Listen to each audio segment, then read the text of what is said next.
Julián gastó una fortuna intentando calmar a sus hijos, pero la respuesta llegó de quien menos esperaba. El silencio era la única mercancía que el dinero de don Julián no lograba conseguir desde hacía 3 meses. Para un hombre habituado a que el mundo girase según su voluntad, el llanto perpetuo de sus trillizos recién nacidos se había vuelto un dolor sordo, más agudo que cualquier quiebra. Eran las 3 de la madrugada en la suite del hotel, ese ático inmenso que costaba por noche lo que una familia común ganaba en 2 años. Sin embargo, Julián permanecía en el pasillo, con la mano rígida sobre el pomo de la puerta de madera oscura, temblando. Sus ojos, cargados de insomnio y fatiga, observaban la entrada como si tras ella se escondiera un abismo. Llevaba 3 noches durmiendo mal en el sofá del despacho, escapando del sonido de su propia sangre. Aquellos niños, que debían ser su luz, se habían transformado en un eco constante de su tragedia. Su esposa se marchó durante el parto, dejándolo solo con 3 vidas que parecían inconsolables. Había traído a las mejores enfermeras de Europa, había comprado leches especiales importadas y llenado el cuarto con cunas que prometían imitar el calor materno con tecnología punta. Pero nada servía. Los bebés lloraban con una fuerza que los médicos no sabían justificar. Un lamento que calaba en los huesos y que había espantado a 5 cuidadoras en 2 semanas. Pero esa noche el aire era distinto. Julián arrugó la frente. No se oía nada. La calma absoluta que venía del otro lado de la puerta asustaba. Curiosamente, más que el ruido, algo grave debía haber pasado. ¿Se habrían quedado sin aire? El miedo le subió por la garganta como un sabor amargo. Abrió la puerta de golpe, sin sigilo, listo para pedir auxilio, listo para ver lo peor. Pero lo que encontró lo dejó inmóvil en el marco, con la respiración contenida y el corazón golpeándole el pecho, no por el espanto, sino por el asombro. La habitación tenía una luz, dorada y baja, nacida de una lámpara pequeña que daba al cuarto un aire de templo, lejos del frío clínico que él exigía. El aire acondicionado, siempre fijo en 22 grados por orden médica, estaba apagado. Se notaba un calor humano, denso y cercano, pero fue la imagen del centro la que desarmó la lógica del empresario. Allí, en la inmensidad de su cama, sobre sábanas que costaban miles de dólares, descansaba Elena. No era la enfermera titulada con posgrados que él había entrevistado.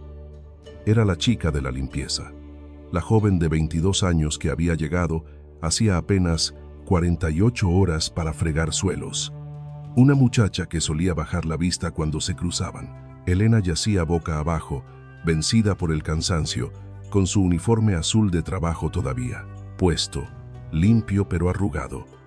Aún llevaba los guantes de goma amarillos que brillaban bajo la luz, suave, como si el sueño la hubiera derribado en mitad de la faena. Respiraba hondo y despacio, con el descanso de quien ha trabajado duro, y sobre ella sucedía lo que la ciencia no pudo comprar. Los trillizos, sus hijos, esas criaturas que parecían peleadas con la vida, dormían con una paz absoluta. 2 de ellos estaban pegados al costado de Elena, hundiendo las caritas en la tela rasposa de su uniforme, como si fuera la seda más suave. El tercero, el más chiquito y llorón, dormía tranquilo sobre la espalda de la muchacha, meciéndose con su respiración, agarrado con su mano diminuta a la tela del delantal. No había monitores sonando, ni máquinas de ruido blanco, solo una trabajadora, exhausta, y 3 bebés que, por primera vez, se sentían a salvo. La escena tenía una fuerza visual tan grande, tan íntima y tan humana, que Julián sintió que estaba invadiendo un lugar sagrado con solo mirar. El contraste era inmenso. El lujo de la habitación, con sus cortinas, pesadas y muebles de autor, frente a la sencillez de esa mujer que sin títulos ni alardes había conseguido lo imposible. Julián dio un paso, sus zapatos caros hundiéndose en la alfombra. No sabía si sentir alivio o una rabia absurda. ¿Cómo era posible? Él Había pagado fortunas, traído expertos en aviones privados, y ahora una chica que quizá nunca había visto un billete de $100 tenía a sus herederos durmiendo sobre ella como si fuera su madre. Una mezcla de celos, duda y gratitud le revolvió el pecho. Se acercó despacio, mirando la cara de sus hijos. Estaban sonrosados, en calma. No, ya no quedaba rastro del llanto, solo esa calma extraña que llega después de la tormenta. Fue ahí cuando lo sintió. Al dar un paso hacia el borde de la cama, un aroma distinto lo detuvo.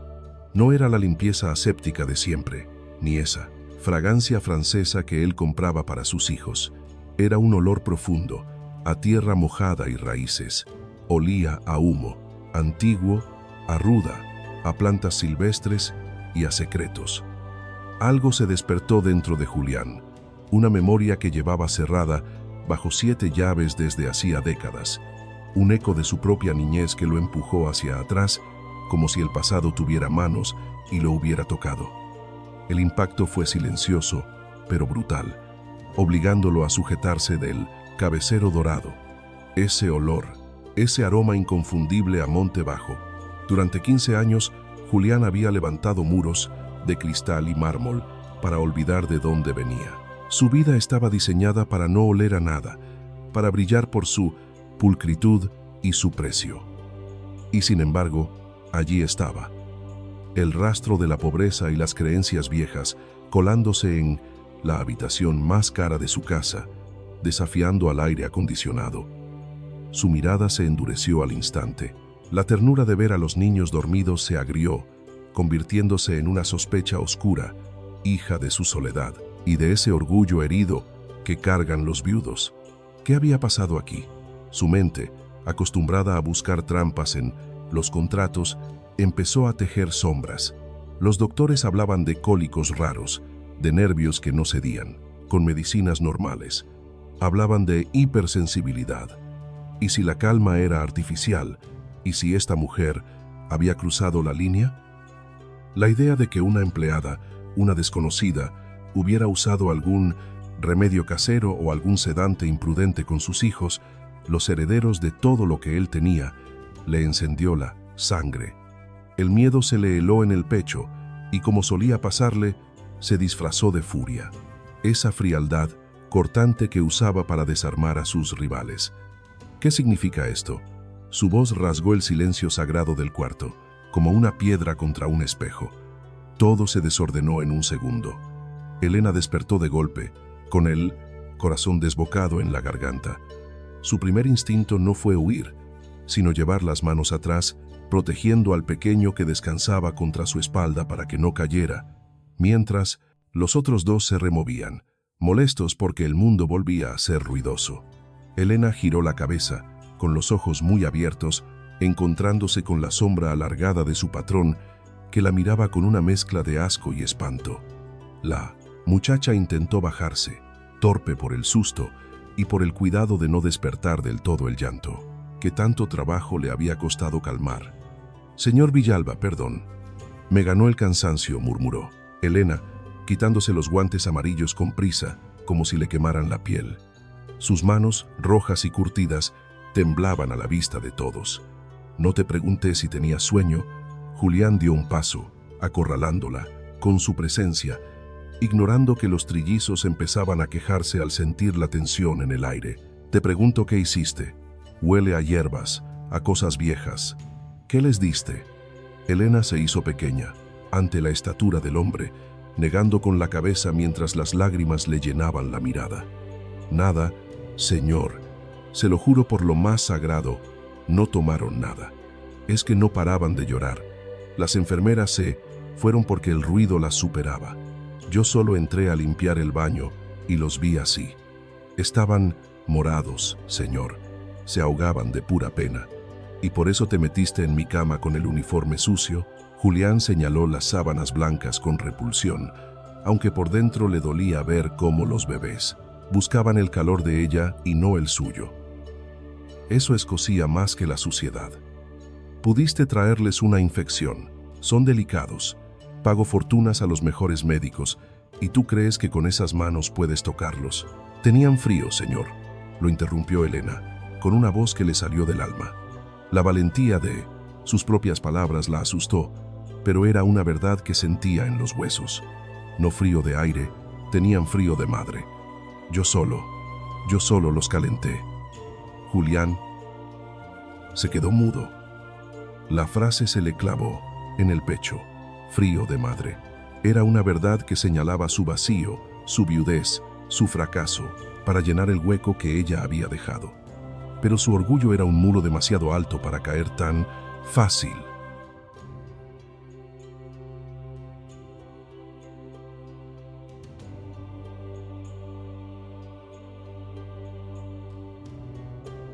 Insistió Julián bajando la voz casi en un susurro doloroso. No me mientas, huele a monte. Elena bajó la vista, avergonzada de sus raíces frente a aquel mundo de cristal. Es solo ruda y lavanda, señor. Lo que usaba mi abuela para espantar la tristeza. Hierbas, un aroma a tierra húmeda y raíces. Elena buscó refugio en sus propios zapatos, sintiendo de pronto que su historia le pesaba demasiado frente a la inmensa lejanía de él. Se trata simplemente, es solo agua con memoria de monte, romero y ruda. Mi abuela decía que el llanto viene de lejos, de cuando el alma extraña su origen. Cantarles es tender un puente para que regresen despacio. No es remedio de farmacia, es calor de hogar. Julián dejó escapar un aire breve, una risa seca que no llegó a los ojos. Cuentos de viejas, superstición pura. Estás llenando los pulmones de mis hijos con humo y fantasías de pueblo. Se acabó. Recoge tus cosas. Pero, señor, ellos necesitan. Elena hizo un ademán de proteger el aire que rodeaba las cunas, donde uno de los pequeños ya se arqueaba buscando consuelo. He dicho que basta, cortó Julián, señalando la salida con frialdad. Estás fuera, baja y espera a que te saquen. Y da gracias que no te denuncio por ponerlos en peligro. Vete ya. La mujer acarició con la mirada a los tres pequeños, una despedida silenciosa y pesada, como quien deja atrás un pedazo de vida. Bajó la cabeza y salió a prisa, llevándose con ella la calma de la habitación. En cuanto la puerta se cerró, el equilibrio se rompió. La suite presidencial perdió su blindaje. Fue como si cortaran un hilo invisible. Los tres bebés rompieron a llorar al mismo tiempo, un lamento agudo y desnudo. Las pantallas de control parpadearon, luces rojas marcando pulsos acelerados. La iluminación tenue de diseño se volvió fría, casi hostil. Julián se sintió repentinamente diminuto en medio de tanto lujo. Se acercó a las cunas, probó a moverlas, ofreció chupetes de silicona médica, activó la lista de Mozart recomendada por los especialistas. Por favor, silencio. Ya pasó, murmuraba, sintiendo un nudo áspero en la garganta. Papá está aquí. Tenéis de todo, no falta nada. Pero los niños no entendían de posesiones. Rechazaban sus manos tensas, la frialdad de su camisa de marca, la angustia que él emanaba. Julián, acostumbrado a dirigir imperios y mover voluntades, comprendió con espanto que sus tarjetas y su influencia no valían nada ante tres seres que pedían una presencia que él no sabía dar. Y bajo aquel ruido ensordecedor todavía flotaba el aroma a hierbas de Elena, una huella sutil que se reía de su torpeza, recordándole que la paz acababa de ser desterrada por el pasillo. El cierre magnético de la puerta había sonado definitivo, como una sentencia inapelable para don Julián Villalba. Apenas la figura sencilla de la mujer se borró. El cuarto se convirtió en una caja de resonancia para la angustia. El llanto de los trillizos, que minutos antes se calmaba con una voz ronca y cálida, regresó con una fuerza que Julián desconocía. No era queja, era un llamado primitivo, visceral, el sonido de sentirse solo en la inmensidad. Julián quedó clavado en el centro de la alfombra, con los brazos caídos, sintiendo cómo el miedo le subía por la nuca, lento y helado. Paseó la vista buscando lógica, un botón, un mecanismo que su fortuna pudiera accionar para frenar aquel desastre. Sus ojos barrían el espacio, la cuna alemana que prometía imitar el vientre materno, el sistema de audio envolvente calibrado por ingenieros, los termostatos de precisión milimétrica. Todo estaba ahí, lo mejor que el dinero podía pagar, y todo era dolorosamente inservible. Corrió hacia el centro, donde el bebé más grande, Alejandro, se retorcía tanto que su piel pasaba del rojo a un tono oscuro que asustaba. Julián estiró las manos, esas manos que cerraban tratos de millones y dibujaban el futuro de la ciudad, pero que ahora temblaban con una inseguridad de principiante. Intentó cargarlo. Lo hizo rígido, con pavor a lastimarlo, sin intuir dónde poner la palma o cómo dar soporte a la nuca. «Ya, calma», suplicó. Su voz se quebró, ahogada por los gritos. Empezó a moverlo, copiando sin alma los gestos que había visto en el personal. «Papá te tiene. Mira esta cuna. Es perfecta. Sábanas de seda importada. ¿Qué te falta? ¿Qué buscas?» Él, pequeño, no cedió. Al revés, al notar la dureza en los brazos del padre, el perfume fuerte y la tensión de un cuerpo que no sabía abrazar, arqueó la espalda y lloró con más rabia, negando él consuelo.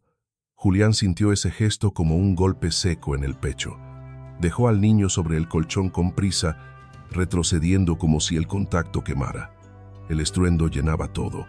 Los tres reclamaban a la vez, una orquesta de soledad que le taladraba la cabeza. Sin aire, se lanzó hacia el teléfono de la mesa auxiliar y marcó el directo del doctor Altamirano, la eminencia médica, buscando comprar una solución que le explicara cómo calmar lo que no se cura con ciencia. Pagaba una fortuna mensual para tener esa línea abierta, pero el teléfono sonó 1, 2, 3 veces. Cada timbre era un abismo. Al fin, alguien descolgó. Una voz pastosa, arrastrando el sueño y la molestia. «Julián, son las 3:30 de la madrugada». «No me interesa el reloj», lo cortó Julián, con la voz quebrada por la angustia. «Mis hijos se apagan. No han parado de llorar desde que abrieron los ojos. Haga algo, por favor». Al otro lado se escuchó un suspiro largo, de esos que nacen del cansancio y de la rutina médica vacía de tacto. «Julián, ya pasamos por esto. Los análisis están limpios. Es un cólico fuerte, nada más. El ambiente los estresa. No se están muriendo. El problema es que usted no entiende lo que dicen». Julián estiró el brazo, acercando el aparato a la cuna para que el llanto crudo llenara la línea. «¿Escucha eso? Suena a dolor puro. Venga ahora, le pago lo que pida. El triple, 5 veces más si es necesario. Don Julián, mi presencia no cura». La respuesta del médico fue un muro de hielo. «Solo podría quedarme mirando. Si no aguanta más, la única salida es sedarlos. Química para dormirlos, pero ya le dije que en cuerpos tan breves y ligeros, el riesgo para su cerebro es alto. Es una moneda al aire. Usted manda». «¿Voy con la aguja?» Julián sintió un frío seco en la espalda. Sedarlos. Apagarlos a la fuerza para que reinara el silencio. Miró a sus hijos, tan frágiles, tan pequeños. La idea del metal perforando esa piel transparente le revolvió las entrañas. «No, no quiero», eso murmuró, con la derrota en los labios. «Entonces tenga paciencia. Es una etapa, ya pasará. Busque otra cuidadora si la anterior no sirvió. Que descanse». La llamada se cortó. El zumbido constante en el auricular le recordó a Julián su propia soledad. Se burlaba de él. Nadie vendría.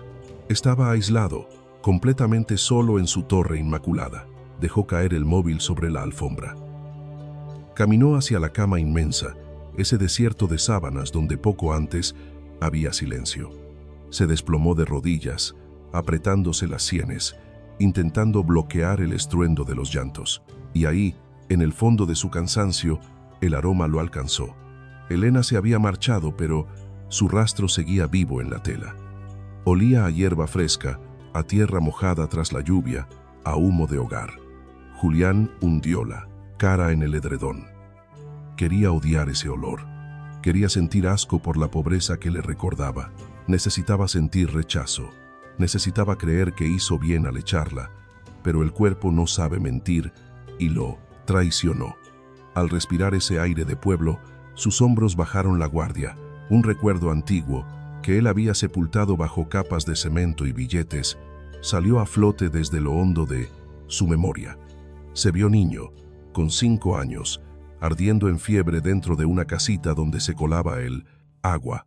Sintió unas manos rugosas untándole el pecho con hierbas. Escuchó una canción suave, casi un susurro. Recordó sentirse a salvo, no por el lujo, que no existía, sino porque alguien estaba ahí, presente. «Maldita sea», gimió Julián, golpeando el colchón. «Maldita sea». La comparación era un cuchillo. Él, Julián. Villalba, que juró no volver a pisar el lodo, entendía ahora que su mansión de mármol era más helada que aquella choza. Sus hijos no lloraban de hambre, ni de dolor. Lloraban porque su cuna era una tumba de oro. Estaban fríos, sin piel con piel, cuidados por máquinas y gente que solo miraba la hora de salida. Elena tenía razón, frío de madre. La frase le taladraba la mente. Él no podía ser madre y su cuenta bancaria tampoco. Había despedido a la única persona que por un milagro trajo calor a este mausoleo vacío. Admitirlo le quemaba la garganta más que la bilis. Había echado la solución a la calle por puro orgullo, por miedo a recordar su propio origen. Pasó 1 hora, o quizás fueron 10 minutos que pesaron como siglos. El tiempo en esa habitación se había vuelto espeso, doloroso. Julián caminaba como un espectro entre las cunas, la camisa abierta, el pelo revuelto y la mirada perdida. Lo había intentado todo. Calentó biberones que nadie quiso, trató de cantar, pero su voz salía ronca, ajena, y asustaba más a los bebés. Había mecido al pequeño hasta que los brazos se le acalambraron, pero el niño seguía rígido, gritando a ciegas, sin consuelo. De pronto, el llanto cambió. No subió de tono. Al contrario, un silencio seco y terrible brotó de la cuna de la derecha, la de Mateo, el más delicado. Julián se giró de golpe, sintiendo que el corazón se le paraba. Ese silencio no era de sueño, era de aire que falta. Corrió a mirar y el miedo lo paralizó. El niño estaba violeta, casi oscuro. La boca pequeña estaba abierta, dibujando un grito que no se oía, los ojos fijos y vidriosos. El sonido se había apagado. El llanto fue tan hondo, tan largo, que el aire simplemente dejó de entrar, como si un nudo invisible le cerrara la garganta. «No», susurró Julián, y luego la palabra creció, el miedo helado subiendo por sus piernas. Metió las manos en la cuna y levantó el cuerpo que pesaba distinto, una mezcla extraña de abandono y rigidez. Lo movió buscando una respuesta. «Toma aire, Mateo, por favor, solo un poco. Respira». El pequeño no volvía. El tiempo se estiraba y la piel perdía su luz, tornándose de una sombra que asusta. Julián, acostumbrado a controlar imperios y números, se sintió de pronto minúsculo, el hombre más desvalido del mundo. Los manuales se borraron de su memoria. Su mente era un cuarto blanco y vacío, cerrado por el terror de perder lo único que le quedaba de ella. «Ayuda», lanzó al pasillo desierto, olvidando que la soledad era obra suya, que él mismo había cerrado las puertas. Sopló en la cara del niño, un gesto antiguo, casi animal. Nada. El silencio del bebé era un abismo. Julián sintió que el techo bajaba para aplastarlo. Se le iba. Su hijo se apagaba en sus brazos, rodeado de lujos inútiles, porque él no sabía cómo traerlo de vuelta. Y en esa niebla, una claridad lo atravesó. No hacían falta títulos ni aparatos. Hacía falta el aroma, la calma. Hacían falta las manos que conocían el lenguaje de la ternura. Elena. Ella era el refugio donde el aire circulaba tranquilo. Sin dudar, con el peso inerte en el pecho y el llanto de los otros de fondo, Julián corrió hacia la salida. Dejar a los demás un instante no. importaba. Lo urgente era esa vida que se escurría como agua. Salió al corredor del hotel corriendo, descalzo, ajeno a los guardias que hacían su ronda y que lo miraron pasar como una sombra extraña, sin entender qué hacía el dueño en ese estado de locura. Elena, llamó, y su voz rebotó en los muros de piedra fría. «Que no se vaya, deténganla». Golpeó el botón del ascensor con el cuerpo, mientras su mano frotaba la espalda pequeña con desesperación. El niño soltó un suspiro roto, apenas un hilo de viento, pero el llanto no llegaba. El peligro seguía ahí. Las puertas se abrieron y Julián entró, de golpe. El descenso al subsuelo, donde la gente se cambia y se va, se hizo eterno.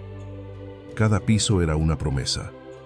«Por favor, que siga ahí, que no se haya marchado», repetía en silencio, ofreciendo todo lo que tenía a cualquier cielo que quisiera escuchar a cambio de encontrarla todavía dentro del edificio. El ascensor se abrió abajo, el aire cambió, oliendo a jabón fuerte y humedad, tan lejos de los perfumes suaves de arriba. Julián corrió hacia donde salían los empleados y la vio a unos pasos de la calle. Bajo el zumbido de una luz blanca, Elena caminaba, lento, arrastrando una bolsa sencilla, con su vida dentro. Vestía su ropa de siempre, un tejido, gastado y pantalones viejos. Se veía frágil, vencida, marchándose como quien no tiene lugar. «Elena». El grito de Julián se rompió, mitad orden, mitad ruego. Ella giró con miedo, esperando quizás otro reclamo o algo peor. Sus ojos se llenaron de espanto al ver al hombre deshecho, sudando, que venía hacia ella cargando un bulto quieto. «Señor», murmuró, dejando caer su equipaje. Julián llegó hasta ella y casi cae de rodillas. Le entregó al niño como quien entrega lo más sagrado, su propia alma en custodia. «El aire no entra», dijo Julián con el rostro mojado, el orgullo olvidado en el suelo gris del sótano. Se fue. «No respira, Elena, ayúdalo». Ella no preguntó nada. No hubo rencor en su mirada ni duda por las palabras duras de hace un rato. El cuidado fue más rápido que la memoria. Dejó todo y recibió al bebé de las manos temblorosas. Lo que Julián vio después no tenía lógica, de negocios, era pura humanidad. Elena no sacudió al niño, lo pegó a su calor, piel contra lana, y con una mano segura presionó un punto en la espalda baja mientras le soplaba despacio en la cabeza, diciendo palabras bajito, rápidas, necesarias. «Shh, regresa, pajarito, ven aquí. No te vayas lejos», decía con esa autoridad dulce que Julián nunca había conocido. Fueron 3 segundos, 3 instantes donde el mundo se detuvo esperando el final. Y entonces, la vida. Mateo tomó una bocanada de aire honda, tosió y el color de la angustia empezó a irse, rosado. Dejó de luchar, soltó un suspiro largo, un aire que llevaba la paz, y escondió la cara en el hueco del hombro de Elena. Buscaba ese aroma a campo y romero que Julián había ignorado. Él cayó de rodillas, sobre las baldosas frías del pasillo. Las piernas le fallaron. Desde el suelo, alzó la vista hacia la mujer, que mecía a su hijo con un ritmo pausado, antiguo, devolviéndole la calma. Elena levantó la mirada y observó al hombre derrumbado. No había orgullo en ella, solo una tristeza quieta, honda. «Los niños no saben de jerarquías, señor», murmuró apenas, mientras el pequeño cerraba los ojos, vencido por el sueño en un instante. «Solo saben quién les da calor». Julián, el dueño de edificios y empresas, bajó la frente y se quebró. Lloró por el miedo, sí, pero más por una vergüenza que le quemaba. Había perdido. Todo su oro no valía lo que esa canción susurrada y esas manos curtidas. Entendió, con una claridad dolorosa, que no podía dejarla ir. La necesitaba. Sus hijos la necesitaban más que al mismo. «Aire». «Por favor», dijo Julián, con la voz hecha un hilo, mirando al suelo. «Por favor, sube. Los otros lloran. No puedo. No sé hacerlo solo. Ayúdame». Elena se detuvo un momento. Miró la puerta que daba a la calle, a su vida.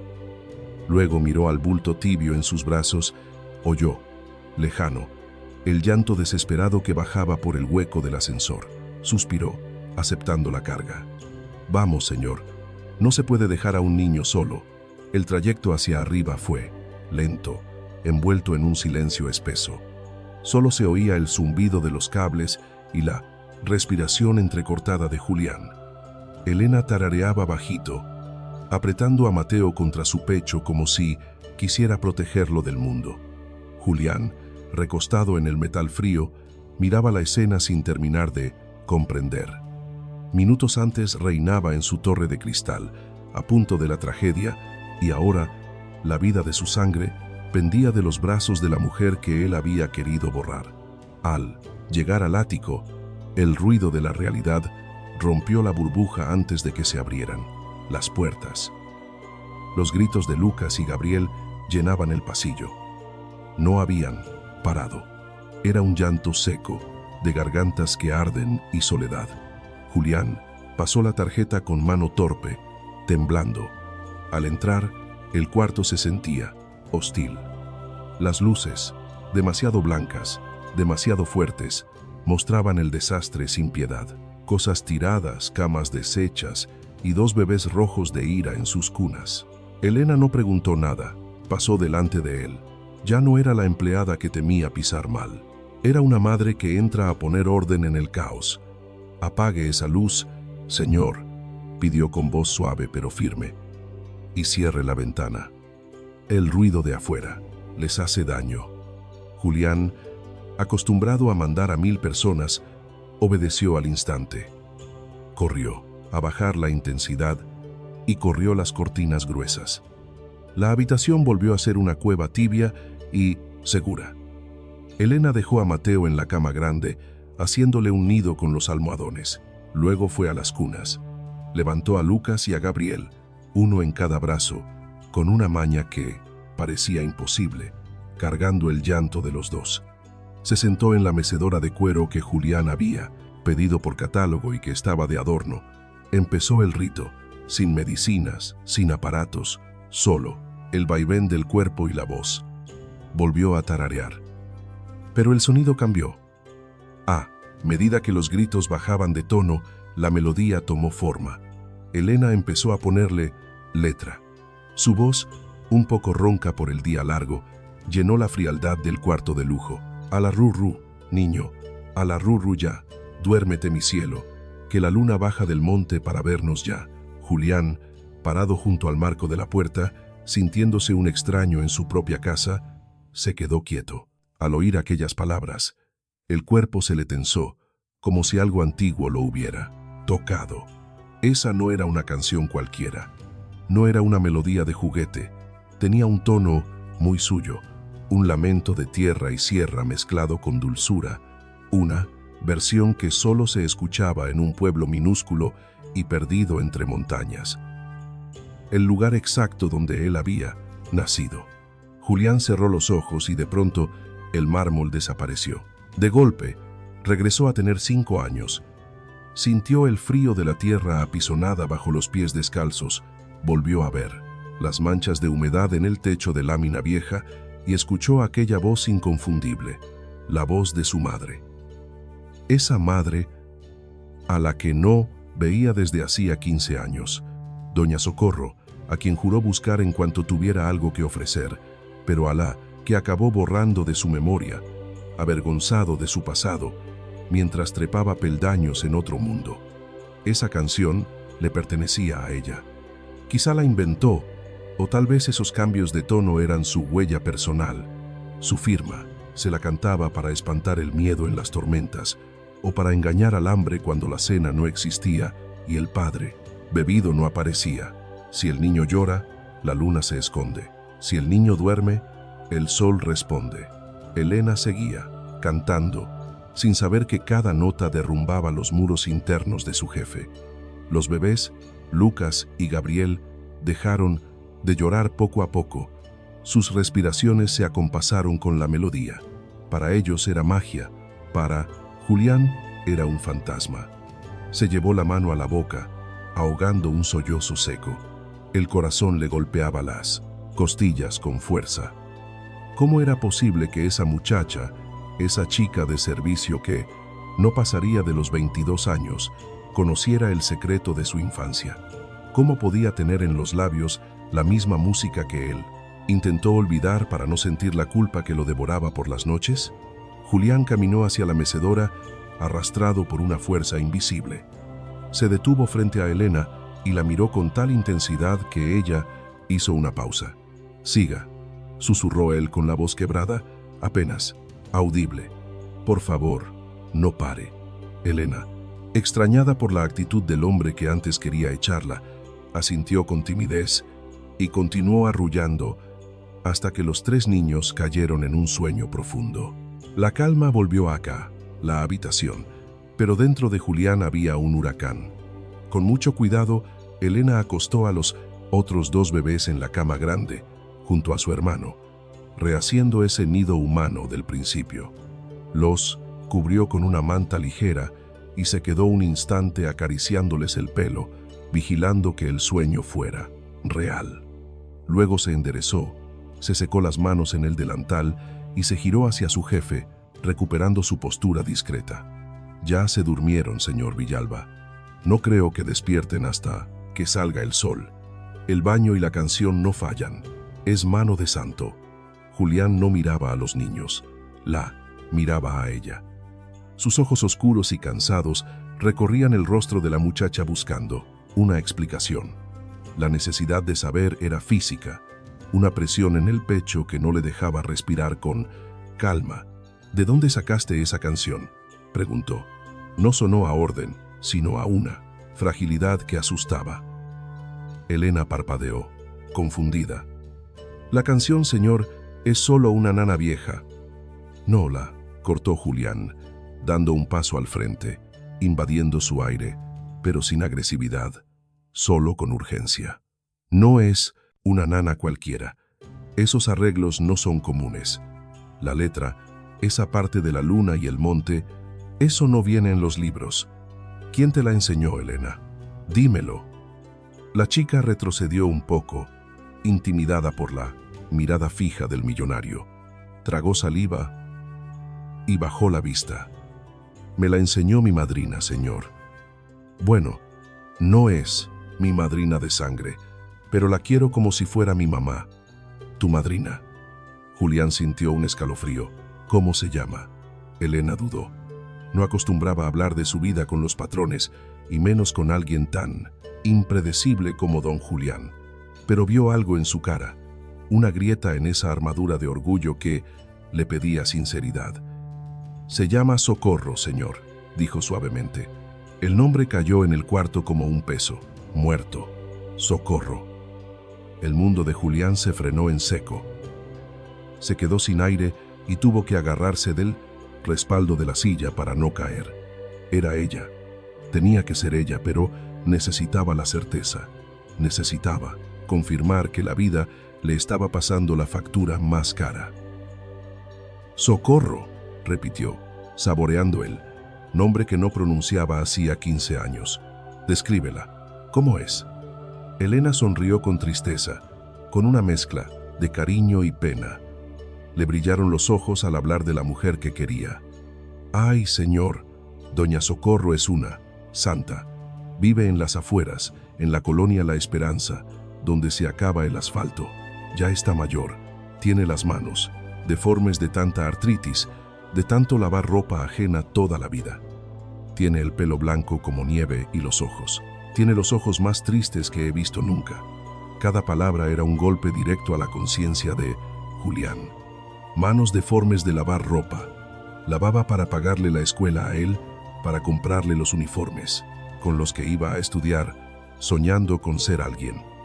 «¿Vive sola?», preguntó con un hilo de voz, temiendo la respuesta. «Sí, señor.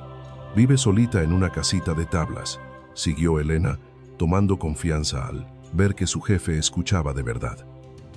«Yo voy los domingos, que es cuando descanso. Le llevo comida y le ayudo a limpiar, porque ya le duelen los huesos.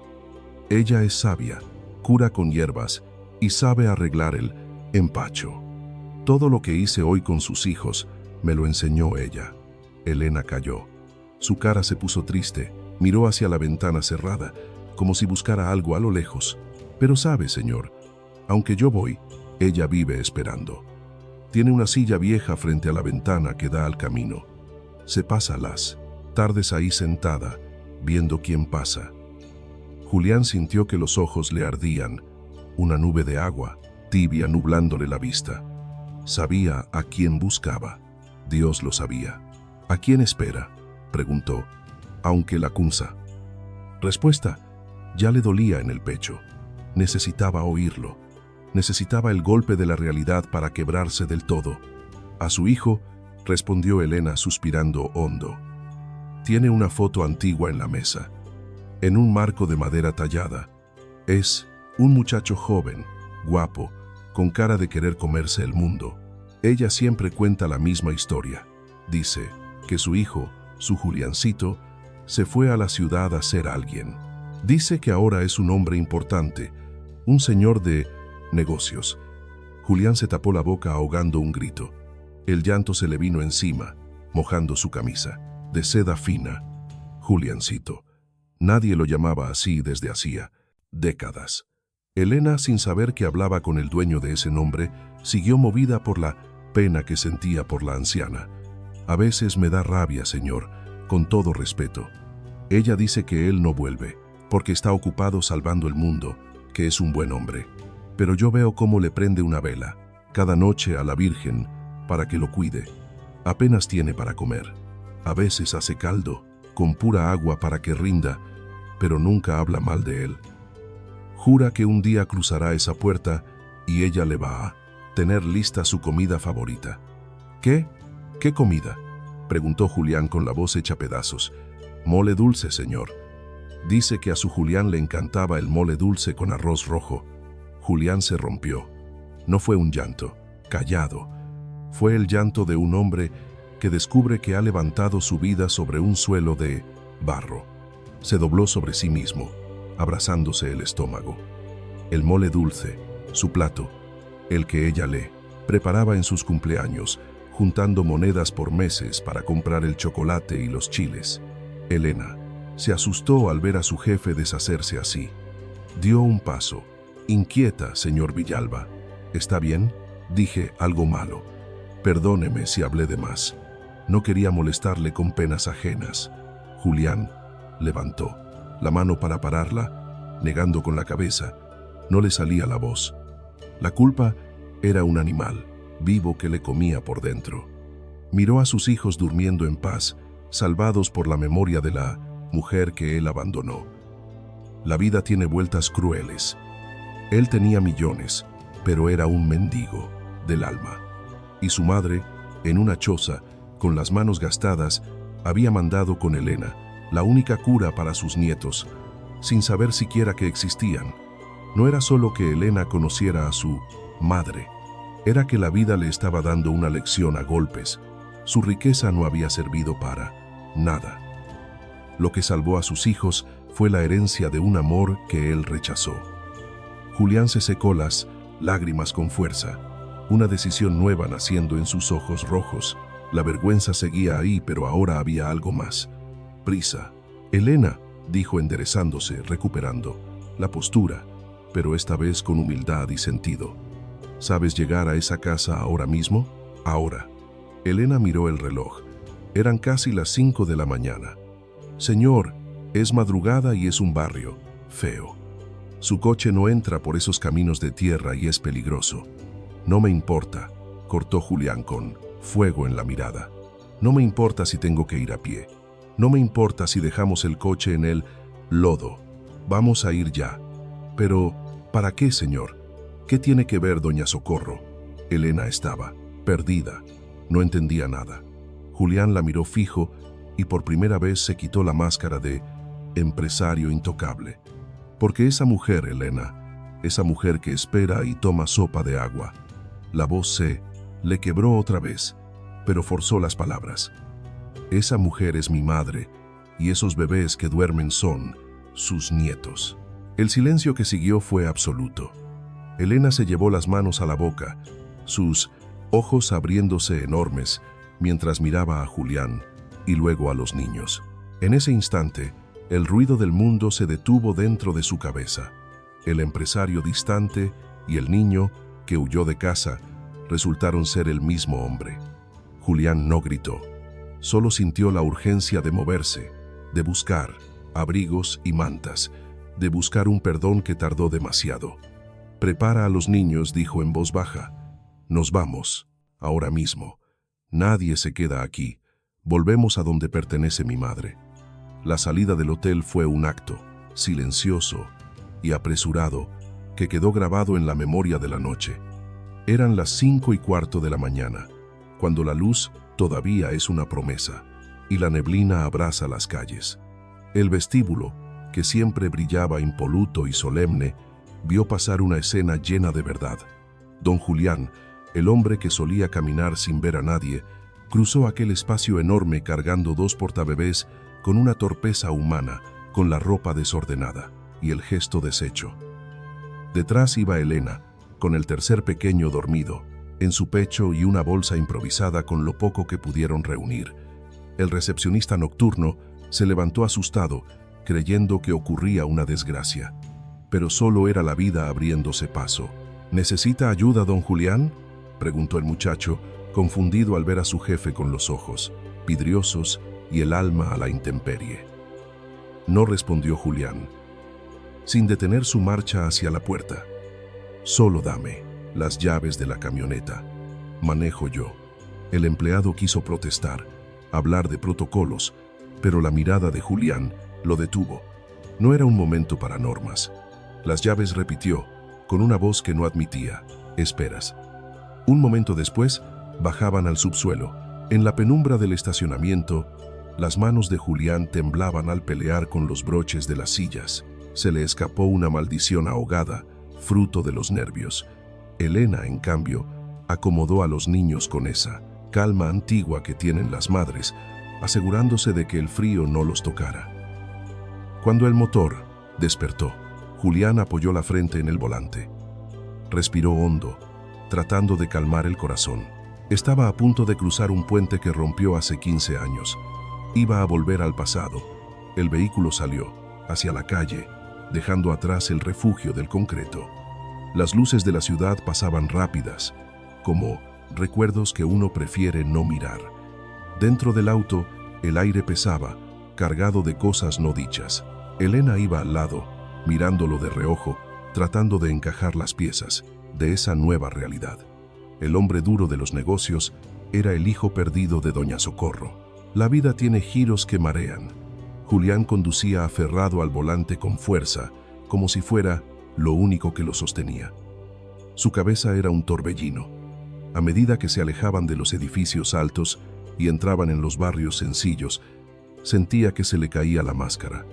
«¿Cómo está ella?», preguntó de pronto. Su voz sonó frágil, pequeña en medio del silencio. Del auto. Elena tardó en contestar. Miró por la ventana cómo el paisaje cambiaba, cómo el cristal daba paso al ladrillo y a los techos humildes bajo el cielo gris. Del cuerpo, lo normal para los años que tiene. Le duelen los huesos con la humedad y le falta el aire por el humo del fogón. Elena hizo una pausa, buscando las palabras justas, las verdaderas, pero su mal es la pena. «Doña Socorro se está apagando por dentro, señor. Ha perdido las ganas, vive por inercia. Hay días que no come porque dice que la comida no tiene sabor cuando se traga, en soledad». Julián sintió un dolor seco en el estómago, un golpe de realidad. «Yo envié dinero», murmuró, casi para convencerse a sí mismo. «Al principio mandaba giros, sin poner mi nombre. El dinero no da calor, don Julián», dijo Elena con suavidad pero sin mentiras, girándose para verlo. Ella nunca tocó eso. Lo único que quería saber era si usted respiraba. «¿Sabe cuántas veces la vi llorar, creyendo que usted ya no estaba en este mundo? Prefería llorarle a un muerto que aceptar el olvido. Porque la muerte duele, pero la indiferencia de un hijo mata en vida». Las palabras dolían, pero Julián sabía que eran necesarias. «Me dio vergüenza», confesó con la voz rota, mientras las lágrimas le nublaban el camino. «Al principio fracasé, No tenía nada, dormía mal, comía poco. ¿Cómo iba a volver así? Le prometí regresar como un rey, y cuando empecé a tener algo, cuando logré subir, ya había pasado tanto tiempo que el miedo me paralizó. Me fabriqué una historia distinta. Me repetía que ella era parte de un ayer que necesitaba borrar. Creía que mandar un cheque de vez en cuando bastaría para callar la culpa. Me casé, construí este presente y vivía aterrado. Pánico de que mi mujer notara mi origen, de que el aroma a carencia me delatara. El auto paró en Nazi, la luz roja. Julián miró a Elena con el rostro empapado en llanto, bajo ese brillo escarlata que acentuaba su pesar. Me siento un farsante, Elena. Las cuentas están llenas, pero soy el hombre más miserable que has visto. Elena observó cómo se desmoronaba. No vio al empresario, sino al chiquillo, temeroso de los cuentos de Doña Socorro. No es un farsante, señor, solo es un hombre que perdió el rumbo. Pero el sendero de regreso siempre espera. Solo hay que atreverse a andarlo. Y mire, Elena señaló, hacia atrás, donde los trillizos dormían tranquilos. Ellos son su brújula. La vida se llevó a su esposa, pero le dejó 3 motivos para obligarlo a volver a su raíz. Sin ellos, quizá usted nunca hubiera regresado. La luz cambió a verde. Julián se limpió la cara con la manga, ensuciando la seda fina con el rastro de su dolor. Un gesto tan simple y humano que creó un lazo invisible entre él y ella. «Guíame», pidió Julián acelerando despacio. «Dime por dónde he olvidado las calles». El entorno se transformó, de golpe. El pavimento perfecto quedó atrás. Se adentraron en los márgenes de la ciudad, un enredo de calles rotas, cables negros cruzando el cielo del alba como cicatrices, y perros que ladraban al ver pasar aquel lujo extraño. La camioneta blindada, hecha para detener balas, sufría ahora con los huecos y desniveles del barrio. La esperanza. Cada sacudida en la naquiese estructura era un golpe de realidad para Julián. Estás pisando la tierra que negaste.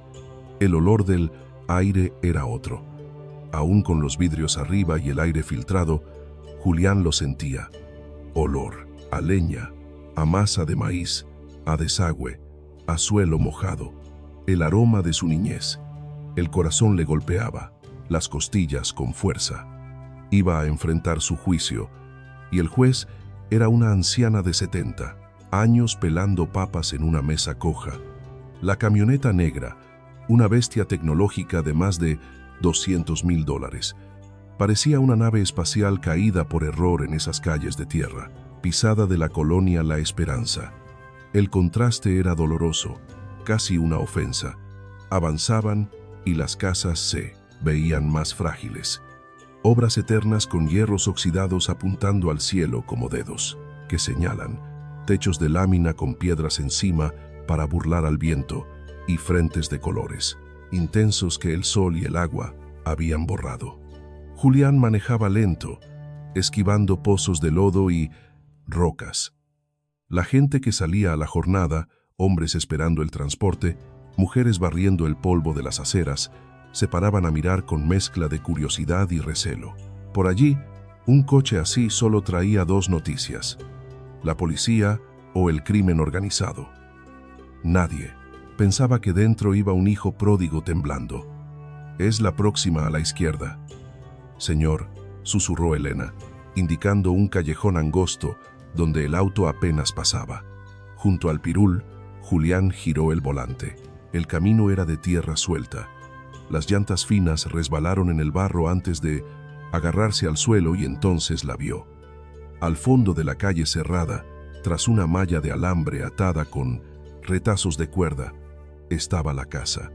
Casi nada había cambiado en 15 años y eso terminó de romper a Julián.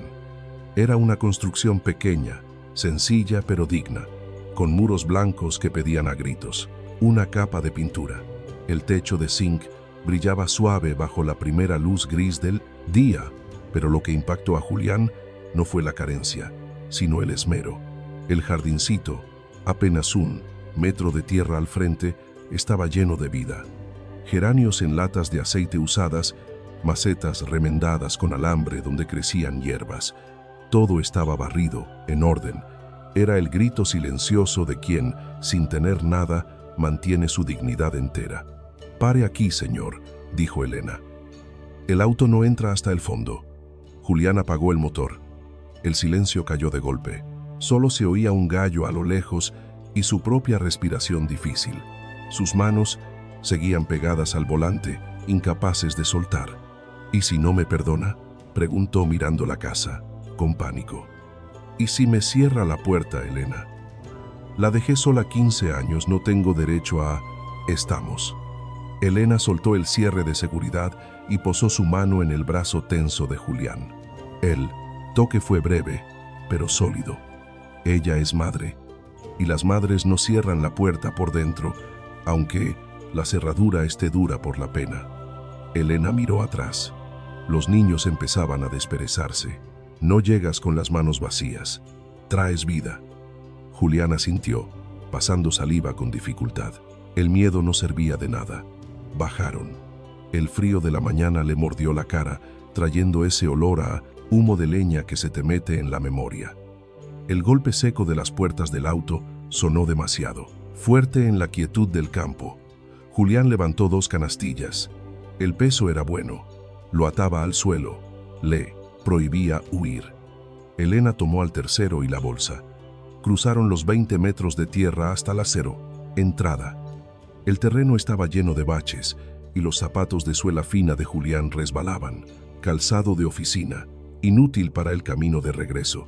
Cada paso costaba.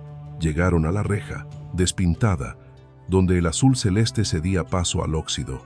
Julián se paró. Sentía las piernas, de trapo. A través de la cortina rala se veía una luz amarilla, cálida, encendida. La cocina. Ella ya estaba en pie. Siempre le ganaba al sol. «Llame usted», dijo Elena, bajito, haciéndose a un lado. Julián alzó el puño, se detuvo, con el estómago revuelto. Se sentía como el niño que rompió algo valioso y debe decirlo, pero un suspiro de uno de los bebés lo empujó. «Es por ellos», pensó. Golpeó el metal 3 veces. Un sonido seco.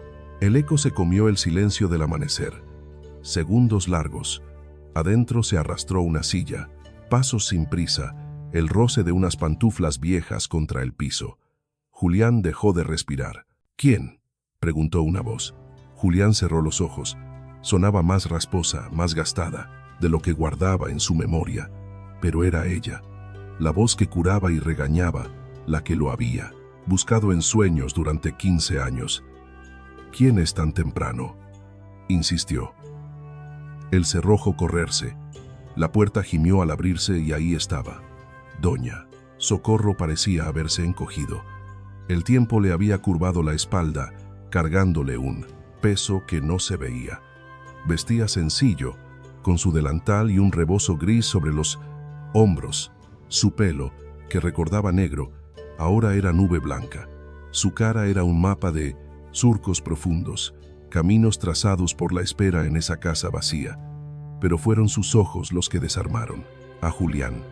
Ojos oscuros, hundidos, que lo miraron con extrañeza, molestos por la claridad. Veían a un hombre alto, de traje, ajeno a ese lugar. No lo conoció. 15 años y una vida distinta le habían cambiado el gesto. Lo habían borrado un poco. «¿Qué se le ofrece?», preguntó ella. Humilde, pensando quizá que era alguien del banco o un cobrador. «Si es por el agua, ya pagué ayer». A Julián se le cayó el mundo encima. Su madre no veía a su hijo. Se había vuelto un extraño tan perfecto que la sangre no avisó. «Mamá», susurró. La palabra salió rota, apenas aire. Doña Socorro se quedó quieta. La bolsa con pan duro que traía se le resbaló de las manos. «¿Qué? ¿Qué dijo?», preguntó con voz frágil, dando un paso, entornando la vista para buscar en el rostro de aquel hombre algún rastro de su niño. Julián bajó las canastillas al suelo, sin mirar el polvo. Cayó de rodillas en la entrada, a los pies de ella. Alzó la cara mojada, dejando que la luz de la cocina lo alumbrara. «Soy yo, mamá», lloró Julián, abriendo las manos sin nada que ofrecer más que a sí mismo. «Soy Juliancito», regresé. Doña Socorro ahogó un grito, llevándose las manos al pecho, como si el corazón quisiera salirse. Se apoyó en el marco para no caer. Sus ojos recorrieron con urgencia la cara del hombre. Buscó la marca en la ceja, aquella de la bicicleta a los 7 años, y la encontró. El tiempo se detuvo, Esperanza. El tiempo pareció detenerse. «Julián», murmuró ella, y en ese nombre cabía toda la pena que había aguantado y toda la luz que le quedaba. Su hijo no pudo decir nada. Se volvió pequeño y solo atinó a abrazarse a las faldas de su madre, escondiendo el rostro en esa tela que olía a leña y a pan, soltando un llanto antiguo que llevaba 15 años atorado en el pecho. Entonces sintió el tacto de ella. Esas manos trabajadas, torcidas por los años y el dolor, se posaron en su cabeza, peinándolo con la misma dulzura de cuando la fiebre lo tumbaba de chiquito. «Dios mío», lloraba Socorro, acariciándolo, como si temiera que fuera un sueño. «Virgencita, me lo devolviste, está aquí». Detrás, Elena miraba todo con los ojos húmedos, cargando al tercer niño. Sabía que estaba viendo algo sagrado, pero la historia no había terminado. Faltaba lo demás. Socorro, todavía, temblando, levantó la mirada y descubrió a Elena de pie. Vio el bulto en sus brazos y luego los portabebés en el suelo, donde 2 cabecitas empezaban a moverse, despertadas por el murmullo. ¿Y ellos?, preguntó Socorro, con los ojos llenos de asombro. Julián alzó la cara, hinchada de tanto mar, y buscó los ojos de su vieja. «No vine solo, ma. Te traje a tus nietos». Tomó aire, intentando que la voz le saliera. Tenían una tristeza honda, mamá. Ningún doctor sabía qué hacer. Solo sanaron cuando Elena les cantó aquella canción tuya. Necesitan a su abuela. Y yo te necesito a ti. Perdóname. Por favor, perdóname. Entrar en esa casa fue como abrir una puerta que él mismo había cerrado con llave en su memoria. Al cruzar el umbral, tuvo que agacharse para no chocar con el marco. Fue un recordatorio físico, inmediato, de cuánto había crecido él y de lo pequeño que se había quedado el mundo que dejó atrás. Adentro reinaba la penumbra, apenas rota por la bombilla amarilla de la cocina y la luz gris que entraba, tímida por las rendijas de madera. El aire pesaba, pero no ahogaba. Olía a café de olla con canela, a tortilla tostada y a esa dignidad limpia de quien tiene poco, pero cuida mucho lo suyo. Julián se quedó quieto en medio de la salita con los niños, sintiéndose inmenso y torpe, como un gigante en una casa de juguete. Sus zapatos de cuero fino, que valían más que todo aquel techo, rechinaron sobre el cemento pulido, un ruido ajeno que rompió el silencio del momento.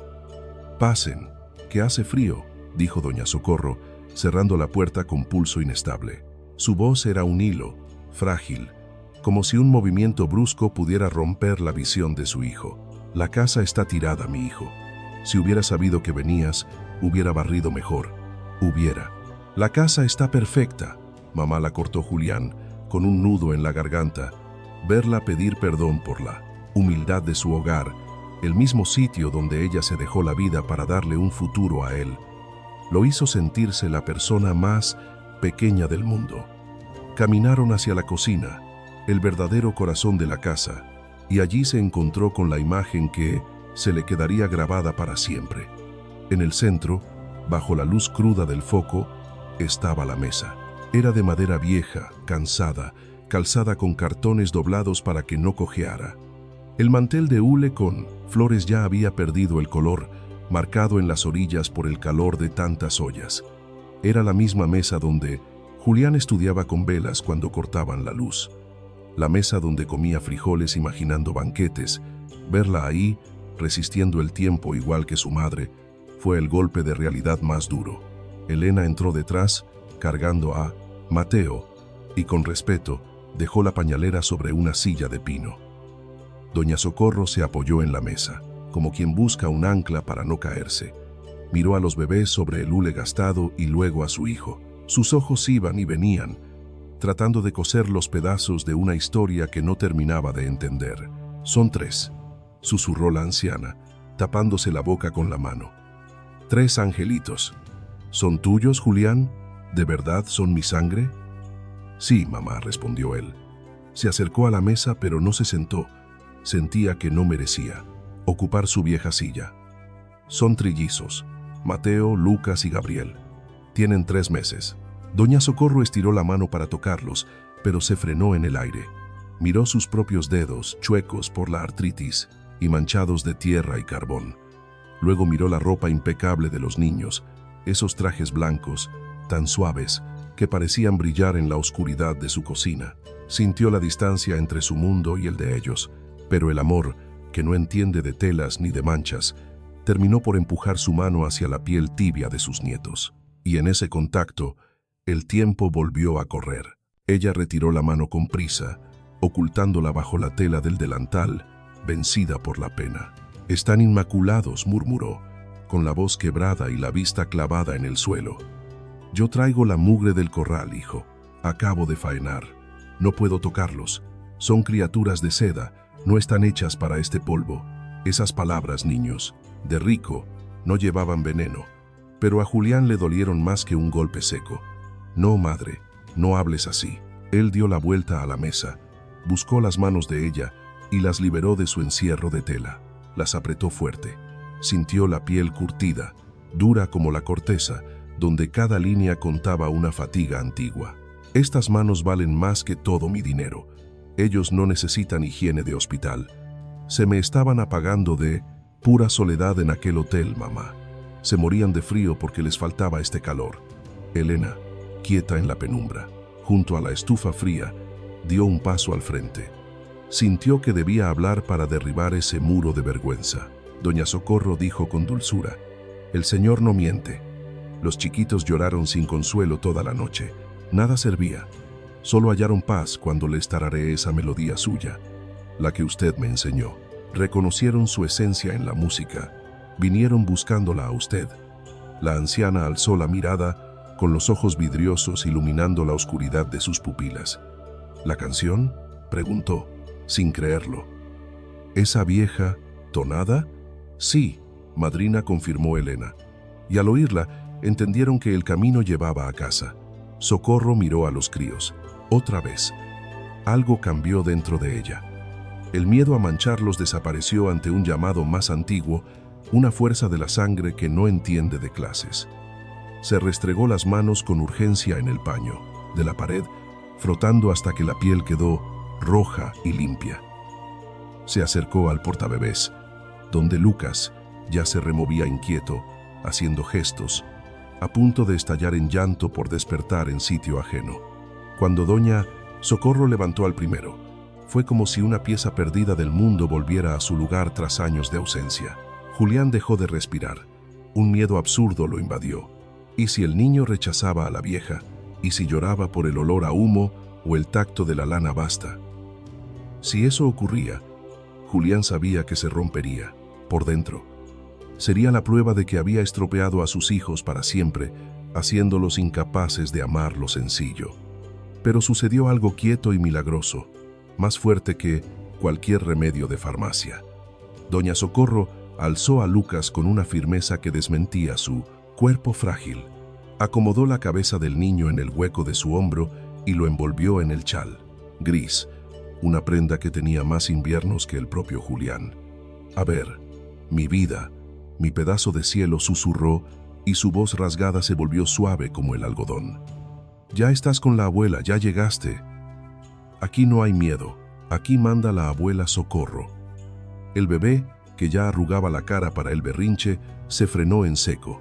Abrió los ojos, 2 lagunas negras iguales a las de su padre, y se quedó fijo en el rostro surcado de la mujer. No lloró, no se apartó.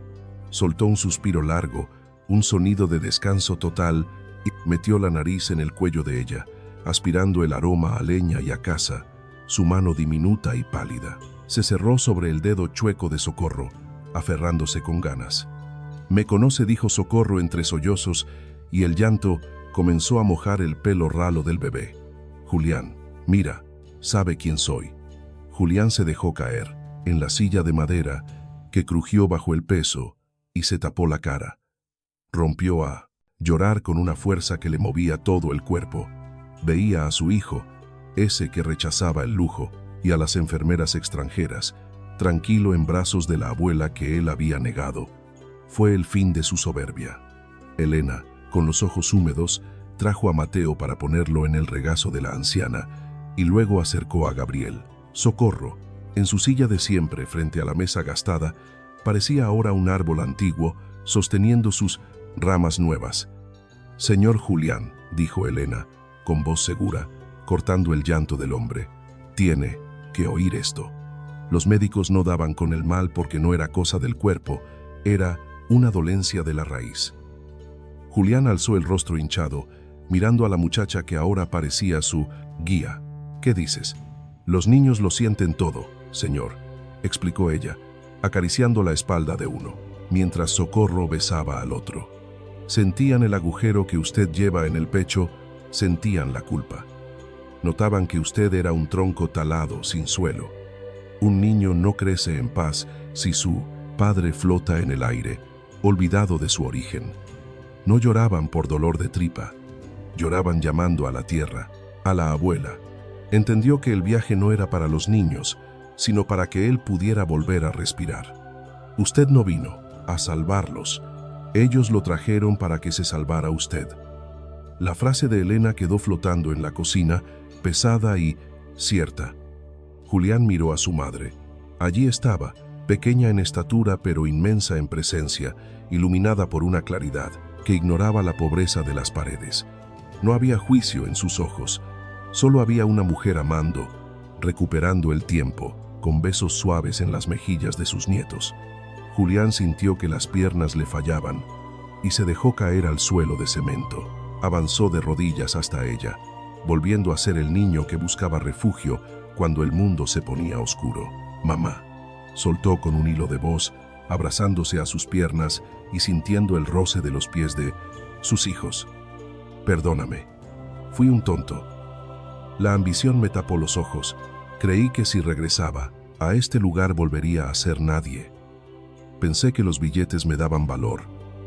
Pero me equivoqué, mamá. Te dejé sola. Dejé que tus manos se gastaran trabajando mientras yo vivía en otro mundo. Me da vergüenza mirarte. No merezco que cargues a mis hijos». Doña Socorro despegó la vista de los pequeños y observó la cabeza gacha de su hijo. Ese hombre que parecía tan fuerte y que ahora temblaba rendido a sus pies. Con la mano libre le tocó la nuca, le acarició el pelo con ese gesto antiguo que borraba 15 años de silencios. «Levanta la cara, Julián», le pidió con una seriedad. «Dulce». Julián obedeció, mirándola con los ojos empañados. «Nunca dejaste de ser mi hijo», dijo ella, tranquila. «La fortuna va y viene, el orgullo sube y baja, pero la sangre no se vuelve agua. Te perdoné el día que te marchaste, porque sabía que tenías hambre de vida, y te perdoné cada día que no volviste, porque sabía que tenías miedo». Una madre conoce los temores de sus hijos antes que ellos. Socorro se inclinó despacio, acercando a Lucas a la cara de Julián, juntando 3 generaciones en un solo suspiro. «No eres mala persona, mi niño, solo estabas perdido. Pero mira», señaló a los bebés que dormían tranquilos. «Curados del todo, ellos te trajeron a casa. Dios sabe lo que hace, hijo. A veces hay que romperse para que le devuelvan a uno el corazón». El ruido de la cafetera en la estufa cortó el silencio, trayéndolos de vuelta a la tierra, pero a una tierra distinta.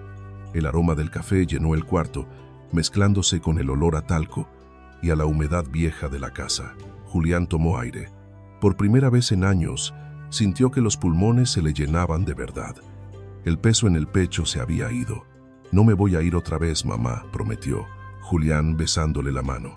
«Te lo juro por lo que más quiero, no te voy a dejar sola nunca más.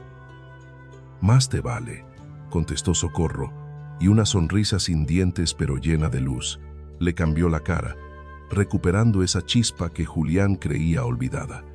Porque ahora tengo 3 bocas, más, y vas a tener que aprender a cambiar pañales, que yo ya no tengo la cintura para tanto ajetreo. Y tú, muchacha, miró a Elena con un agradecimiento hondo. Siéntate, tú fuiste la llave de esta puerta. Ahorita te sirvo un café con leche y un pan dulce, que te ganaste el cielo entero. En esa cocina desgastada, bajo un techo de lámina, con una mesa que cojeaba y tazas viejas, Julián Villalba, el hombre que creía tenerlo todo, entendió que acababa de hallar la única fortuna que valía la pena. Sus hijos respiraban sanos, su madre lo quería, y él, por fin, había llegado a casa. El sol de la mañana entraba decidido por la ventana, haciendo brillar las partículas de polvo que flotaban lentas, testigos mudos de aquel reencuentro. En esa casa pequeña, de la colonia La Esperanza, el reloj parecía no importar. Julián, sentado en el piso con la cabeza en el regazo de su madre, sentía una calma que ningún hotel de lujo ni ninguna cuenta millonaria en el extranjero le habían dado nunca. Doña Socorro, sosteniendo el biberón de Gabriel con una mano y acariciando a su hijo pródigo con la otra, miraba todo con esa paz que queda después del dolor. Superado. Elena, desde la mesa, mecía a Lucas y veía cómo cambiaban los papeles. El gran empresario era ahora un niño frágil y la anciana humilde era el pilar que sostenía el mundo. «Mamá», dijo Julián levantando la cara y secándose las lágrimas con el puño. Su voz sonó un poco más firme, empujada por la costumbre de resolver cosas. «No, puedes seguir aquí. Mira esto. El techo está mal, entra el frío, el piso está desnivelado. No es lugar para ti. Junta tus cosas. Nos vamos ahora mismo a la casa grande». Julián se puso de pie, sacudiéndose el polvo del pantalón, de tela fina, listo para tomar el mando. Sacó el teléfono del bolsillo, dispuesto a mover cielo y tierra. Quiso mover cielo y tierra en ese instante, llamar a sus asistentes, contratar mudanzas, lo que fuera para borrar la pobreza de un plumazo. «Te compro una casa nueva ya mismo». «No, mejor te vienes conmigo. Tendrás 3 enfermeras, cocinera, chofer. Se acabó eso de lavar ropa ajena, mamá. Se acabó el frío». Doña Socorro detuvo el vaivén del bebé. Soltó una risa breve, seca, que frenó en seco el impulso de Julián. «Siéntate», Julián dijo. Ella. No fue una petición, fue esa voz antigua que no admite réplicas. «Pero mamá, tengo los recursos, puedo darte. ¿Qué te sientes?» «Te digo», insistió Socorro, golpeando la madera de la mesa con los nudillos. Julián, desconcertado, obedeció y cayó en la silla vieja de pino que gimió bajo su peso. «Hijo, ¿sigues creyendo que el dinero es una goma de borrar que elimina el tiempo?», dijo ella, mirándolo al fondo del alma. «¿Me quieres llevar a tu palacio para calmar tu culpa o para que yo esté bien? ¿Quieres tapar 15 años de ausencia con sábanas de seda y hacer como que no pasó nada?» Julián bajó la vista. La verdad pesaba más que la vergüenza. «No quiero que sufras más, mamá». «Yo no sufro. Por las paredes, Julián. Esta casa tiene goteras, sí, pero aquí respiran mis recuerdos. Aquí te hiciste hombre. Aquí recé por ti cuando no estabas. Si me llevas ahora a un lugar ajeno, frío y enorme, me voy a apagar de tristeza. Igual que sé, estaban apagando tus hijos en ese hotel». La anciana suspiró y envolvió la mano de Julián con las suyas, un mapa de trabajo duro contra la piel suave de oficina del empresario.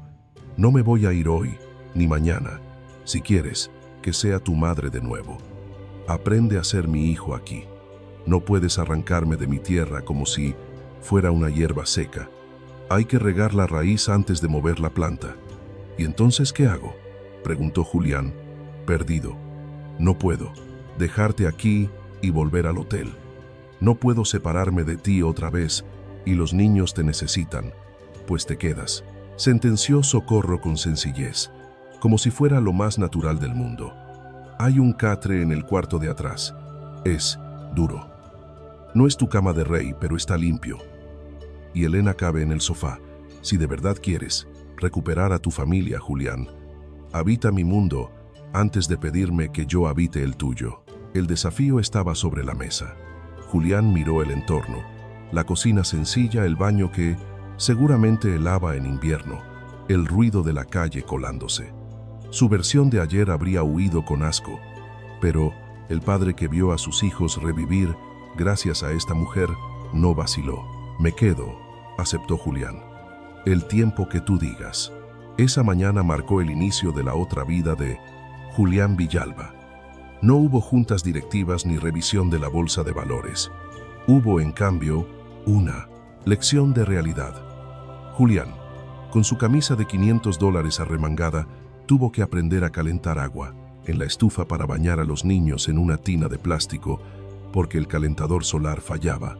Elena, con paciencia infinita, le enseñó a cambiar pañales sobre la colcha de la abuela, sin cambiadores, modernos, usando toallitas y talco barato.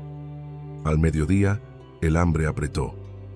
No hay mucho, hijo, dijo. Socorro, abriendo una alacena que dolía de lo vacía. Un paquete de arroz, frijoles y unas cuantas tortillas tiesas. No esperaba visitas. Julián sintió un golpe en el pecho al ver la escasez real en la que vivía su madre. Iba a sugerir comida de restaurante caro, pero recordó el trato. Tranquila, mamá, dijo él. Elena y yo vamos a la tienda de la esquina. Cocinaremos nosotros. La salida a la tienda fue un cruce de mundos. El barrio entero vio a don Julián, el hombre de las portadas de negocios, caminando por la tierra junto a Elena, cargando bolsas de mandado con huevos, tomates y pollo. Los vecinos murmuraban, pero Julián, por primera vez, levantó la cara. Buenas tardes. Con permiso. No miraba por encima del hombro, miraba a los ojos. Estaba recuperando su humanidad. De regreso en la cocina ocurrió la magia pequeña. Elena y Socorro entre fogones, risas y secretos de cocina, mientras los trillizos dormían la siesta en la cama, grande, entre almohadas. El aroma, a hogar, a sofrito de cebolla y ajo, a arroz rojo, inundó la casa. Cuando se sentaron a la mesa coja, Julián probó el primer bocado de arroz con frijoles y salsa de molcajete. El sabor estalló en su memoria, obligándolo a cerrar los ojos. No era caviar, no era langosta, pero sabía a amor, sabía a perdón. Gracias, mamá, dijo Julián con la voz rota. Es lo mejor que he comido en años. Socorro sonrió, sirviéndole más. Come, mi hijo, que estás en los huesos. La comida de rico no alimenta el alma. En ese instante, Julián miró a Elena, que comía en silencio en una esquina de la mesa. Él soltó la cuchara y el aire cambió. Elena, dijo él. La voz le salió grave, pero tranquila, haciendo que ella alzara la vista con cierto temor. Tengo que pedirte perdón. No fue una frase hecha. No hace falta, señor, susurró ella, bajando los ojos. Sí, hace falta, insistió Julián, suave pero firme. Te lastimé, juzgué tu ropa y no vi tu alma. Desprecié lo que sabías por pura ceguera. Fui arrogante, un hombre perdido en su propio laberinto. Si no hubieras tenido el valor de desobedecerme, de cantarles a mis hijos para traerlos de vuelta, hoy yo sería un fantasma. Me enseñaste algo que no se aprende en los libros. Elena sintió que el calor le subía a las mejillas y miró el suelo. Solo hice lo que sentí, señor. Y por eso mismo, dijo Julián, mientras sacaba una tarjeta y escribía unas notas al reverso. Con un bolígrafo que estaba sobre la mesa, esto tiene que cambiar. No quiero que limpies mi casa. No quiero que seas servicio. Tienes un don, Elena. Tienes manos que saben sanar y un instinto que no se compra. Quiero costear tus estudios. Enfermería, pediatría, lo que tú sueñes. Y quiero que seas la madrina de los niños. Pero de verdad, no como empleada, sino como familia. Que vivas aquí, no en el cuarto de atrás, sino como la hermana que mis hijos merecen tener. El tenedor se resbaló de las manos de Elena. Los ojos se le llenaron de agua. Miró a doña Socorro, que asintió en silencio. Señor, siempre quise estudiar, pero el dinero nunca alcanzó. Ahora alcanza, aseguró Julián. No es un regalo, es una siembra. Vas a ser una gran enfermera. La tarde se fue apagando sobre las calles de la colonia La Esperanza. No regresaron a la mansión ese día, ni el siguiente.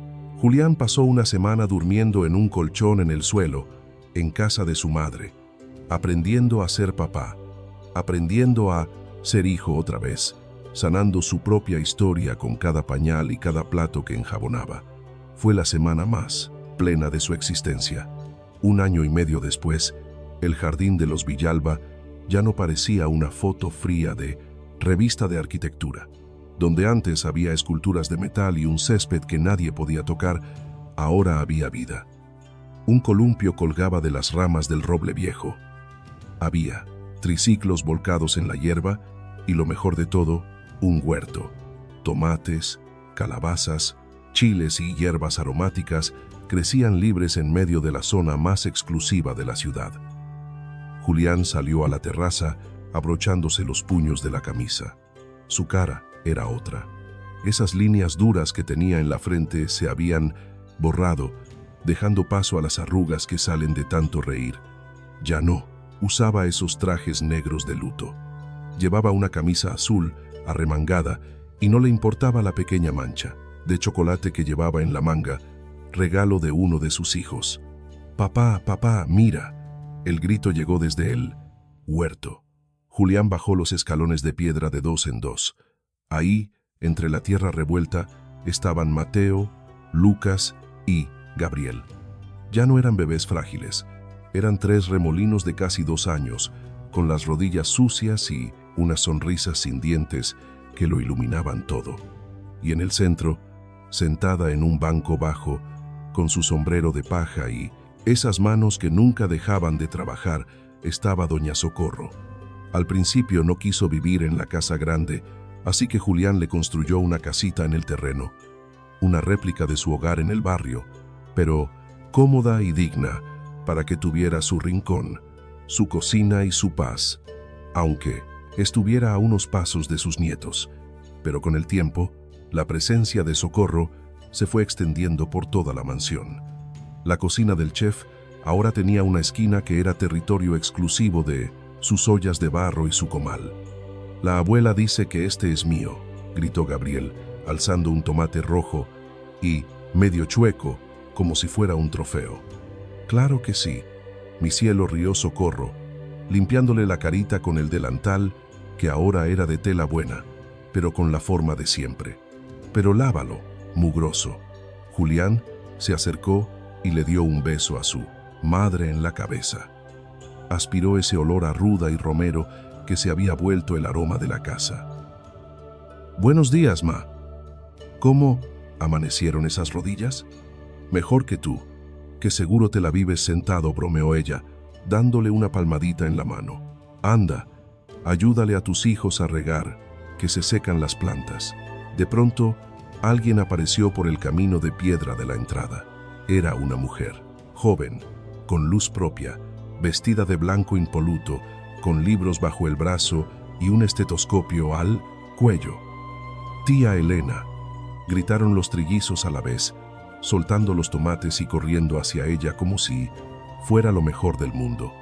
Elena, que llegaba de sus prácticas en el hospital, dejó caer los libros en el pasto y se puso de rodillas para recibir el abrazo triple. Se veía distinta, más segura, más mujer, con una certeza nueva en la mirada. Ya no bajaba la cabeza, estaba terminando su 2.º año. Sobresalía en enfermería, la mejor de su clase.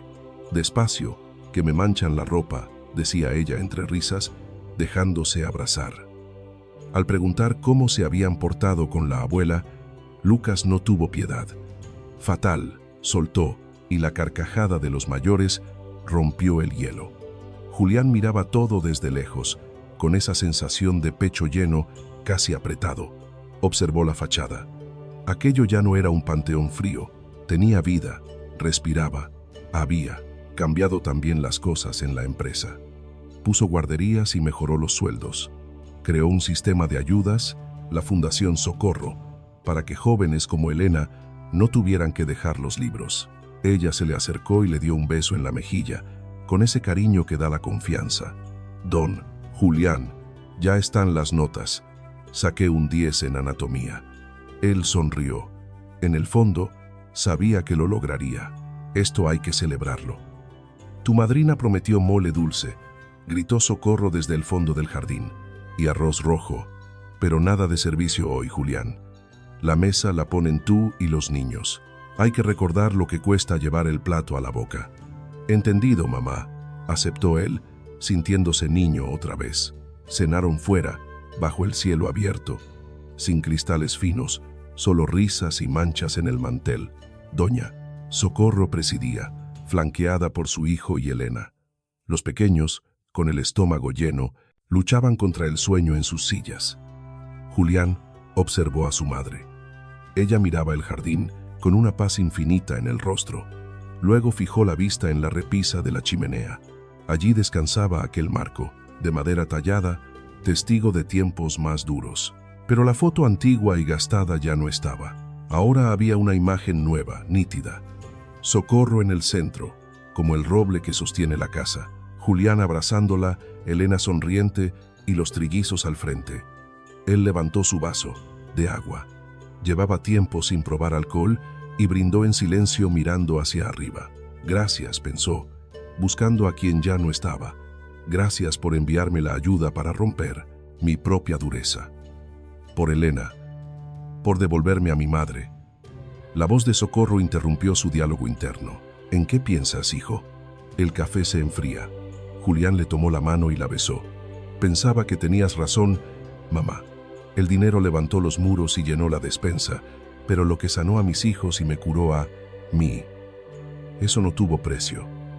Lo importante nunca se compra, mi hijo, sentenció ella apurando el último trago de café de olla. El cariño se entrega y ya está. Y ahora a la cama, que mañana las gallinas no perdonan. Y tú, Julián, que trajiste 10 más ayer, ¿te aguantas? Julián soltó una risa limpia, ligera. Los niños se removieron un poco y Elena, por instinto, empezó a tararear esa vieja tonada, la de la luna bajando del monte. La calma descendió de golpe sobre la familia. El frío se había marchado de esa casa, la soledad también. Solo quedaba el calor de los lazos reconstruidos. Un futuro claro para Elena y la certeza de que, mientras existiera la memoria y el perdón, nunca más estarían vacíos. Fin.